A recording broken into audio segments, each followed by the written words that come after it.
Halo guys, kembali lagi dengan saya Kalimasada dari Akademi Kripto. Di video kali ini kita akan membahas mengenai altcoins dan paradox of choices. Saya yakin kita semua dipertemukan oleh satu hal di sini, yaitu keinginan untuk memperoleh keuntungan. Bayangkan ketika di kripto ini tidak ada keuntungan sama sekali. Saya yakin teman-teman tidak akan di sini dan menonton video ini. Jadi semua orang di sini tidak untuk in it for the tech, tapi in it for cuan. Dan nggak masalah, karena kita adalah makhluk yang ekonomis ya. Kita melihat segala sesuatu itu untung dan rugi. Jadi di sini kita akan breakdown tentang altcoins dan juga tentang keuntungan yang bisa teman-teman peroleh ketika teman-teman berspekulasi di pasar kripto, terutama ketika teman-teman membeli altcoins. Jadi teman-teman tahu altcoins adalah aset cryptocurrency lain selain Bitcoin. Altcoin dikenal karena memiliki karakteristik yang sangat berisiko. Dan kenapa tadi saya bilang ini sebagai aset spekulasi? Nah itu saya garis bawahi dulu. Saya selalu menyarankan ke teman-teman, ketika teman-teman ini mau membeli sesuatu untuk investasi, itu jawabannya hanya beli Bitcoin. Tapi kalau teman-teman di sini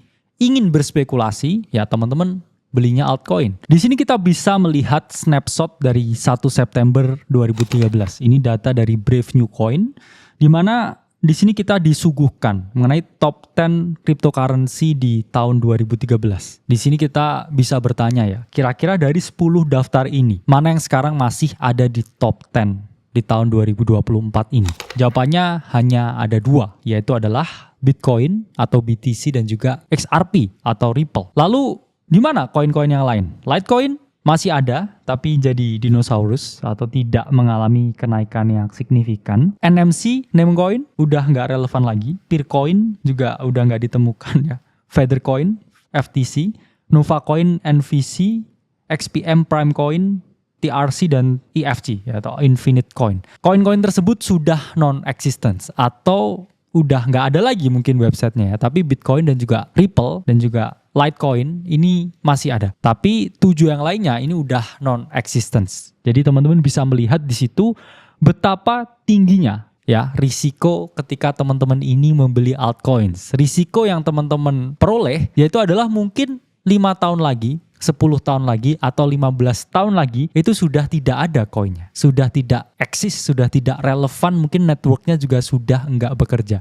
Bahkan mungkin webnya juga udah nggak ada. Jadi kalau saya ditanya oleh banyak orang, kira-kira koin apa yang bisa di hold sampai 10-15 tahun lagi? Jawabannya itu hanya Bitcoin. Jadi saya sarankan ke teman-teman kalau mau membeli untuk jangka panjang itu belinya Bitcoin. Kalau teman-teman di sini membeli altcoins, itu tujuannya adalah untuk berspekulasi. Dari data tersebut kita mengetahui bahwa 95% altcoins ini akan mati. Jadi kalau teman-teman pernah lihat interview Do Kwon 1 minggu sebelum Terra Luna collapse, beliau ini mengungkapkan bahwa 99,9% semua altcoin ini akan mati. Dan seminggu kemudian altcoins yang dibangun atau project yang didirikan oleh Do Kwon yaitu Terra Luna itu collapse. Di sini kita mengetahui satu hal bahwa altcoins ini memang tidak pasti atau memiliki tingkat risiko yang sangat tinggi.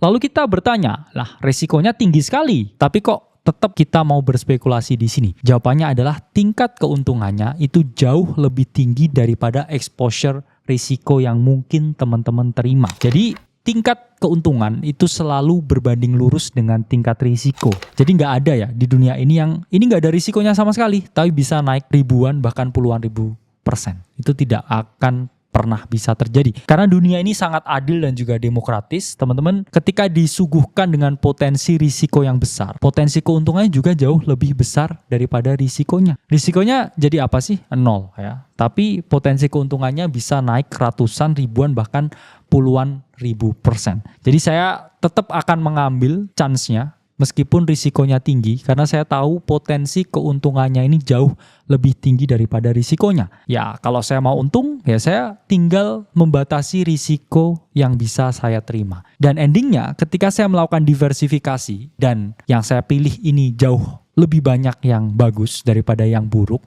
endingnya saya juga tetap memperoleh keuntungan. Bayangkan dari 10 altcoin yang saya pilih, misalkan 3-nya nggak perform, tapi 7 lainnya tuh naik ratusan atau ribuan kali lipat. Jawabannya ya tiganya itu juga nggak masalah, udah nggak relevan. Karena teman-teman selalu berpikir bahwa investasi itu harus selalu untung. Itu adalah mindset yang salah. Bahkan Warren Buffett yang digadang-gadang sebagai dewa investasi juga memiliki aset yang merah di portofolionya. Kraft Heinz, Sirius, Liberty Media, dan 6 aset lain itu tergolong dalam aset yang merugi di portofolionya Warren Buffett. Tapi kenapa Warren Buffett ini tetap digadang-gadang sebagai dewa investasi? Jawabannya adalah 32 aset lain yang dipilih itu naiknya bukan hanya ratusan persen, tapi ribuan bahkan puluhan ribu persen. Jadi kerugian yang diterima dari 9 aset yang tidak perform ini masih menutup. Karena 32 lain yang dipilih ini naiknya sampai puluhan ribu persen. Jadi ini adalah game yang seru ketika teman-teman ngomongin investasi. Dan kripto sekarang atau altcoins ini sebenarnya sama seperti perusahaan teknologi. Jadi ketika teman-teman berinvestasi di altcoins ya pasti ada ruginya. Tapi untungnya potensinya ini jauh lebih banyak. Karena ketika teman-teman berinvestasi di altcoin sekarang, ini persis seperti ketika Warren Buffett berinvestasi saham di tahun 1940. Jadi same things but different industry. Alasan paling mendasar yang membuat altcoins ini jauh lebih menarik dan quotes on quote seksi, yaitu valuasinya yang sangat kecil. Per Mei 2024, kita mengetahui bahwa valuasi dari keseluruhan market kripto itu 2,27 triliun US dollar. Sementara 1,2 triliunnya itu adalah Bitcoin sendiri. Jadi kita bayangkan ya, space-nya Bitcoin ini kalau secara perlahan masuk ke dalam semua ekosistem altcoins. Yang ada adalah kenaikan harga dan juga valuasi dari berbagai project altcoins yang ada. Akan ada suatu masa di mana likuiditas dari Bitcoin ini akan flowing ke altcoins atau kita sebutnya dengan alt season. Jadi perlahan-lahan likuiditas dari Bitcoin ini berpindah ke altcoin. Sehingga altcoin ini akan mengalami peningkatan valuasi, peningkatan harga yang sangat signifikan. Dan ketika itu terjadi dalam 1 minggu, kita bisa melihat kenaikan ratusan persen ketika Bitcoin ini diem-diem aja. Jadi kapan altcoin season atau alt season akan terjadi? Secara historis, alt season itu akan terjadi setelah Bitcoin halving. Yang mana sudah terjadi Bitcoin halving pada April 2024 kemarin. Dan kalau kita melihat total 3 di tahun 2021 itu mengalami kenaikan ya dalam 1 tahun kurang lebih 200% setelah terjadinya Bitcoin halving. Dan kalau kita melihat Bitcoin dominance atau dominansi dari Bitcoin, ini ada potensi 214 hari setelah halving ini mengalami penurunan.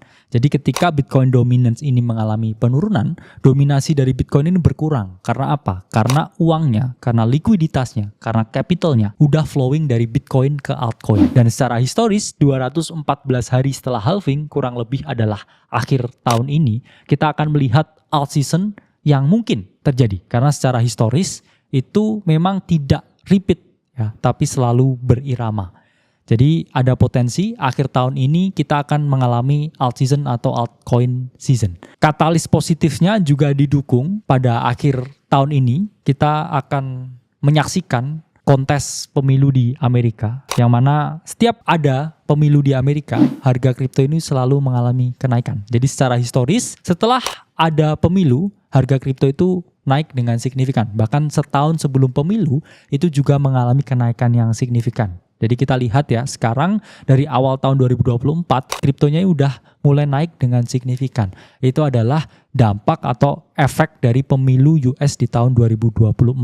Hal tersebut bukan terjadi tanpa sebab, karena setiap ada pemilu di Amerika Serikat itu selalu meningkatkan budget pemilu mereka tuh sampai 2 kali lipat. Jadi setiap pemilu budgetnya ini selalu naik. Sehingga yang terjadi apa? Ada kelebihan likuiditas yang sangat tinggi dari stock market, dari pasar finansial, dan kemudian ini flowing ke kripto. Jembatannya apa? Jembatannya itu adalah ETF approval yang sudah terjadi pada Januari 2024. Jadi tidak ada waktu terbaik kecuali sekarang untuk mulai mengakumulasi berbagai project-project altcoins, karena nggak ada yang bisa timing bottom top. Kita hanya membeli di antara range, dan ketika range-nya ini masih panjang, kita masih bisa melihat potensi alt season akhir tahun 2024 atau mulainya juga dari sekarang sampai selesainya di akhir tahun 2025.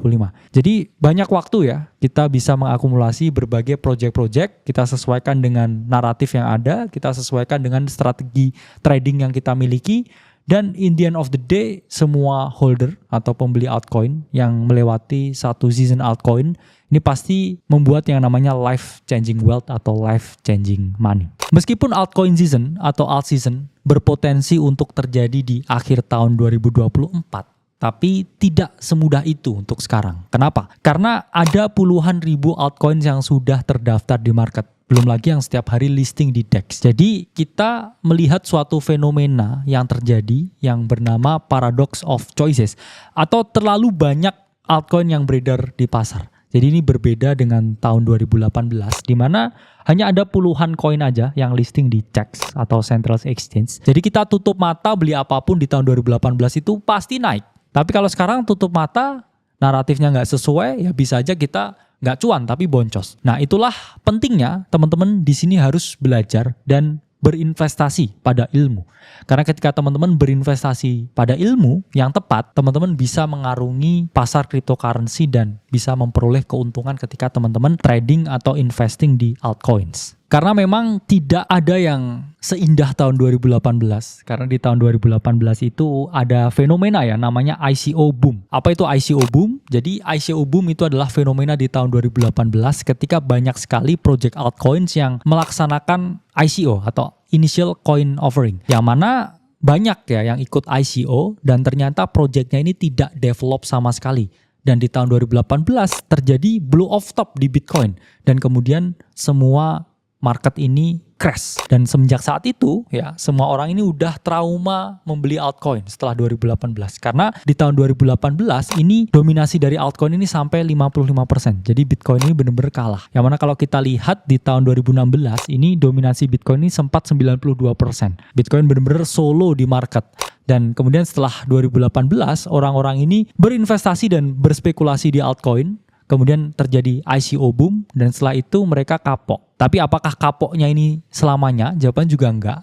Karena di tahun 2020 ya 2 tahun setelah itu kita melihat fenomena alt season yang luar biasa 2020 dan 2021. Jadi ini sangat mirip ya dengan siklus 2020-2021 karena berbagai koin yang teman-teman beli di 2020 ya seperti Matic atau Cardano itu teman-teman hold 1 tahun itu kenaikannya itu sampai puluhan ribu %. Jadi ini sama ya. Jadi teman-teman fokus ke berbagai koin-koin baru. Kenapa? Karena koin-koin sebelumnya itu 95% pasti jadi abu.